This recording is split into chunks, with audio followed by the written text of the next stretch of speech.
መከላከያ ዋና ጸሐፊው ፔት ሄግሴት የኢራንን የጸረ አየር ላይ ጥቃት መከላከያ ስርዓትን ሙሉ በሙሉ ከጥቅም ውጭ አድርገናል፣ ሰማዩን እንደፈለግን እየፋነንበት ነው በማለት አስተያየታቸውን ሰንዝረው እንደነበረ አይዘነጋም። ይሁን እንጂ ተዳክመዋል፣ ጠፍቷል፣ አልቆለታል፣ አብቅቶለታል ሲባል የነበረው የኢራን የጸረ አየር ላይ ጥቃት መከላከያ ቴክኖሎጂ ለፍለጋ የሚገቡ የአሜሪካ የጦር ሄሊኮፕተሮችን ጭምር ያነጣጠረ ጥቃት በመሰንዘር ኢብን ዛሬ ራሱ ሌላ አዲስ የጦር ጀት መታመጣለውንም ጭምር ገልጻለች እና እንዲህ በሁለት ቀን ተመሳሳይ ሊባል በሚችል አይነት ጥቃት ሁለት የአሜሪካ የጦር ጀቶችን መትቼት እያለሁ ወደምትልበት አይነት ሁኔታ ውስጥ መምጣቷ የጦርነቱ አዲስ ገጽታ አዲስ መልክ ሆኖ በመቅረብና በመነገር ላይ ይገኛል።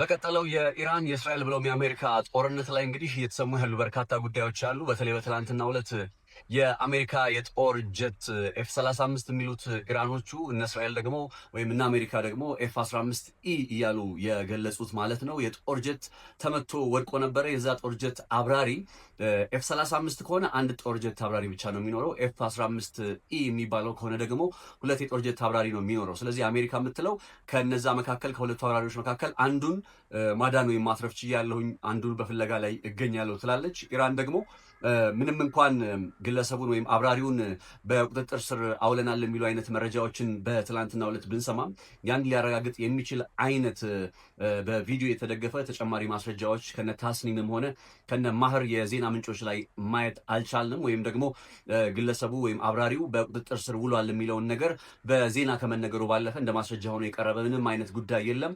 ለማንኛውም ግን ይህኛው ጉዳይ ሳይሆን አስገራሚ የሆነ የሚገኘው የወደቀውን ወይም ደግሞ እነ አሜሪካ በአሰሳ ላይ እንገኛለን በመፈለግ ላይ እንገኛለን ብለው የፈለጉት የሚገኘውን እና አሜሪካ በመፈለግ ላይ የሚገኙትን የጦር ጀት አብራሪያቸውን አክቹሊ የጦር ጀቱ አብራሪ ሳይሆን የዌፐን ወይም የጦር መሳሪያዎችን ጉዳይ የሚከታተል ነው ተብሏል። ከፊት የሚቀመጠው ሳይሆን ከኋላ በኩል የሚቀመጠው የአብራሪው ረዳት እንደማለት ልትሉ ትችላላችሁ። ምናልባት የጦር መሳሪያ ጉዳዮችን ዌፐን ሲስተምን የሚቆጣጠረው ባለሙያ ነው አሁን በመፈለግ ላይ የሚገኘው።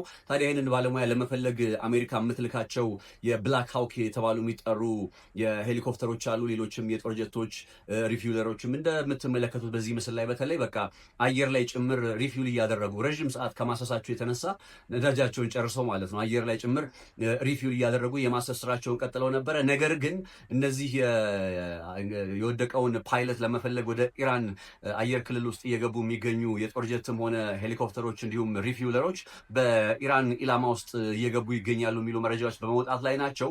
እንደ ፎክስ ኒውስ የመሰሉ የአሜሪካ መገናኛ ብዙሃንም ይህንን ጉዳይ በማረጋገጥ በእርግጥም ለፍለጋ ገብተው ከነበሩ አውሮፕላኖች መካከል ወይም የጦር ሄሊኮፕተሮች መካከል አንደኛው ጉዳት እንደደረሰበትና ተመልሰው በዛ ወደ ገልፎ ሀገራት ወደሚገኝ የጦር ሰፈራቸው ላይ ከነጭሳቸው መጥተው ለማረፍ መገደዳቸውን ኢመርጀንሲ ላንዲንግ በሚሉት አይነት መልኩ ለማረፍ መገደዳቸውን የሚገልጹ አይነት መረጃዎች ወጥተዋል።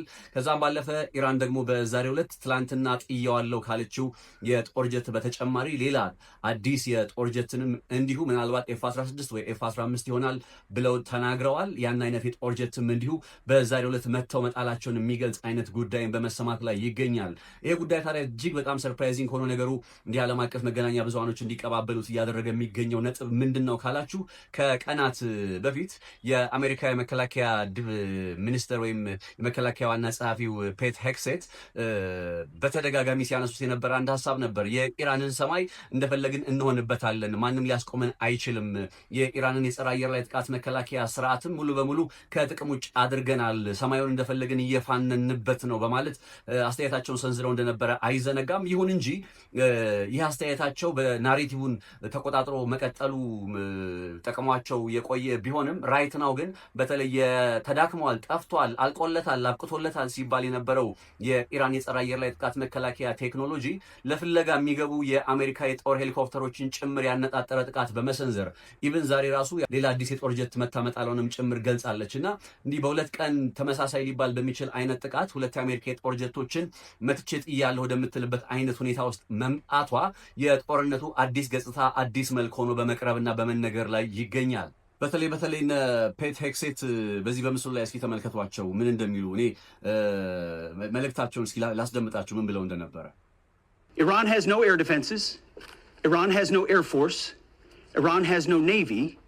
Their missiles, their missile launchers and drones being destroyed or shot out of the sky.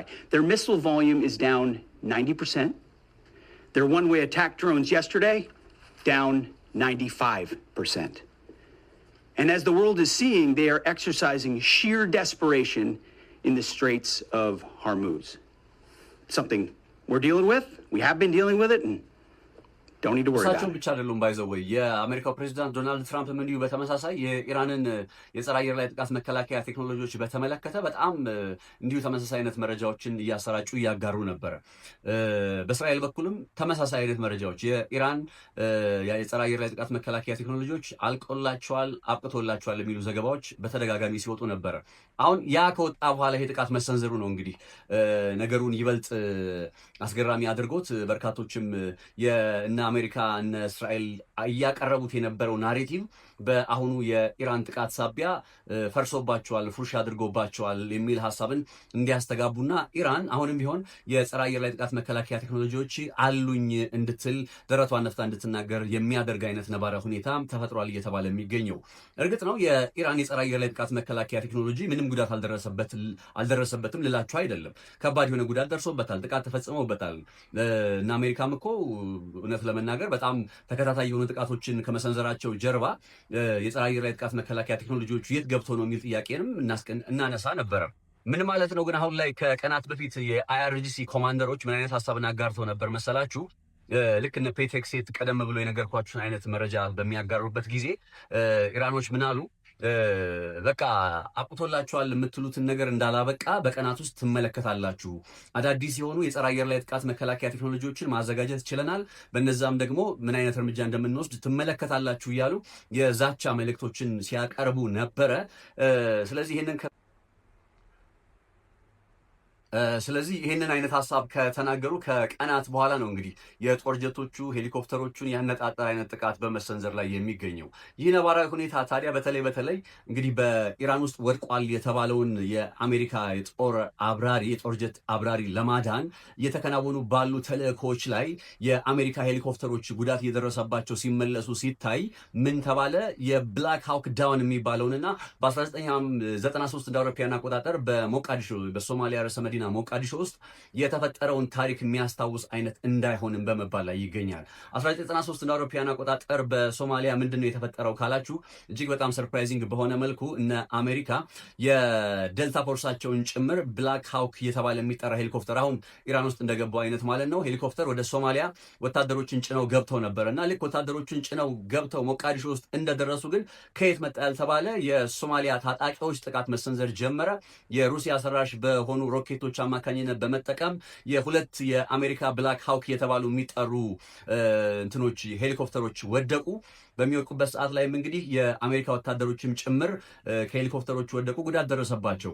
ከዛ የገቡት የአሜሪካ ወታደሮች ጓደኞቻችንንማ ወታደሮቹ ማለት ነው ጥለን አንሄድም በማለት እነሱን ይዘው ለመውጣት በዛው በሶማሊያ ውስጥ በሚያርፉበት ጊዜ ጦርነቱ ቀጠለ። አንድ ሌሊት ነው የተዋጉት። ባይዘው አንድ ሌሊት ሙሉ ሲዋጉ ቆይተው በመጨረሻ እንግዲህ ወደ 19 የሚሆኑ የአሜሪካ ወታደሮች የተገደሉበት በአሜሪካ በኩል፣ በሶማሊያ በኩል ደግሞ ንጹሃን ዜጎችን ጨምሮ ከ500 በላይ የሚሆኑ ሰዎች የተገደሉበት ወታደሮችን ጨምሮ ንጹሃንን ማጠቃለው ማለት ነው የተገደሉበት አይነት ጦርነት ተመዘገበ። ይህ ጉዳይ በመጽሐፍ ብላክ ሃውክ ዳውን የተባለ በ1999 ታትሞ ነበረ። በ2001 እንደ አውሮፓውያን አቆጣጠር ደግሞ ብላክ ሃውክ ዳውን በሚል ተመሳሳይ ርዕስ በፊልም መልክ ተሰርቶ እንደነበር አይዘነጋም። ፊልሙን ካላያችሁ እንድታዩት አድቫይዝ አደርጋችኋለሁኝ። ታዲያ አሁን በኢራን ውስጥ ይህንን ጉዳይ የሚያስታውስ አይነት ነባሪያ ሁኔታ እንዳይፈጠር ነው እየተሰጋ የሚገኘው። ለምን ካላችሁ ደግሞ የወድቋል የተባለውን የጦር አብራሪ ለማዳን ወደ ኢራን ውስጥ የሚገቡ የአሜሪካ ብላክ ሃውክ ሄሊኮፕተሮች የጥቃት ኢላማ እየሆኑ ከመምጣታቸው አንጻር ጋር ተያይዞ በመነሳት ላይ ያለ ጉዳይ እንደሆነም ነው እንግዲህ የተመለከትኳቸው የመገናኛ ብዙሃን በማሳየትና በማጋራት ላይ የሚገኙት። ይህ በእንዲህ እንዳለ ታዲያ አንድ ከዚህ ጋር ተያይዞ ላነሳላችሁ የወደድኩት ጉዳይ የመረጃና የፕሮፓጋንዳ ጦርነቱ በጣም ተጧጡፎ ቀጥሏል። ማለት አሁን በእነ አሜሪካ በኩል እንደነ ፎክስ ኒውስ የመሰሉ የዜና ምንጮች በዋናነት የዶናልድ ትራምፕን ሀሳብ ማንጸባረቅ በቃ ትልቁ ኃላፊነታቸው ነው። የፕሮፓጋንዳ ስራም የሚሰሩት ለዶናልድ ትራምፕ ነው። ኢቭን ለአሜሪካ እንኳን አይደለም ብሎ መግለጽ ይቻላል። በእነ ኢራን በኩል ደግሞ እነ ታስኒም እነ አንጻርም ግነት ያለባቸው መረጃዎችን እንደሚያጋሩ ልብ ይለዋል። አሁን ትላንትና F-35 ነው የወደቀው ወይስ F-15 ነው የወደቀው በሚለው ላይ ኢራን F-35 ነው ትላለች፣ ግን ማረጋገጥ አልተቻለም። በአንጻሩ F-15 ነው የሚሉ ደግሞ ከእስራኤልም የሚወጡ ዜና ምንጮች ከአሜሪካም የሚወጡ የዜና ምንጮች የወደቀበትን ጀት ምስል ቁርጥራጮቹን ማለት ነው ከነዛ ላይ የኤፍ-15E የሚባለው ለመሆኑ ማረጋገጫ ነው ያሉትን አይነት ማስረጃ እያቀረቡ ይገኛሉ። ግን ግልጥ ብሎ መታወቅ ያለበት ነገር ምንድን ነው? F-15 ከሆነ 2 የጦር አብራሪዎች ይኖሩታል፣ F-35 ከሆነ 1 የጦር አብራሪ ይኖራል የሚለው ጉዳይ ነው። ስለዚህ አሜሪካ መቼስ 2 የጦር አብራሪ አለው ከተባለ ከሁለቱ አንዱን ማዳን ችያለሁ ትላለች።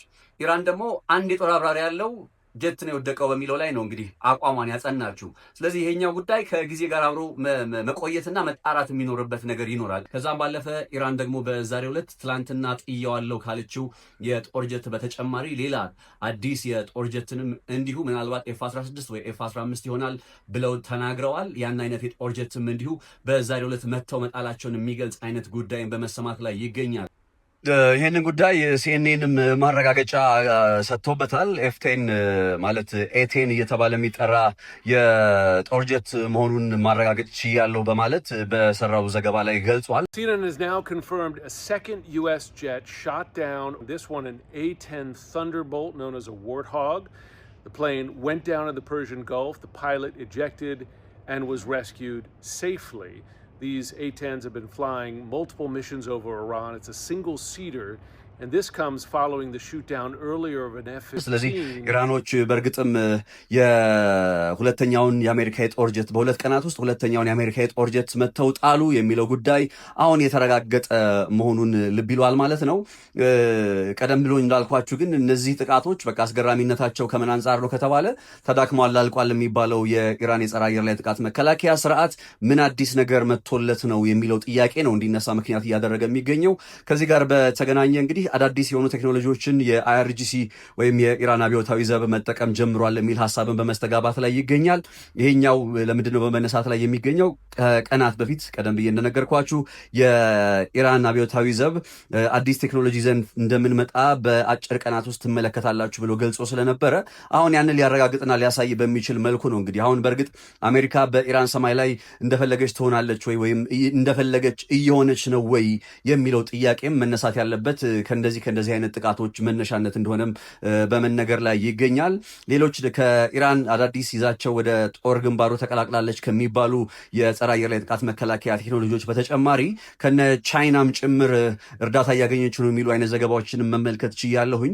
እነ ቻይና በቀጥታ የጸረ አየር ላይ ጥቃት መከላከያ ቴክኖሎጂዎችን በመስጠት ሳይሆን ነገር ግን እንዴት የአሜሪካ የጦር ጀቶችን መቶ መጣል ይቻላል የሚል አይነት ቱቶሪያል ኢቭን በዩቲዩብ ላይ ነው የሚለቁት። ይገርማቸዋል። እና ያንን መረጃ እየተመለከቱ ኢራናውያን የአሜሪካ የጦር ጀቶችን መጥተው እየጣሉ ነው በመባል ላይ ነው የሚገኘው።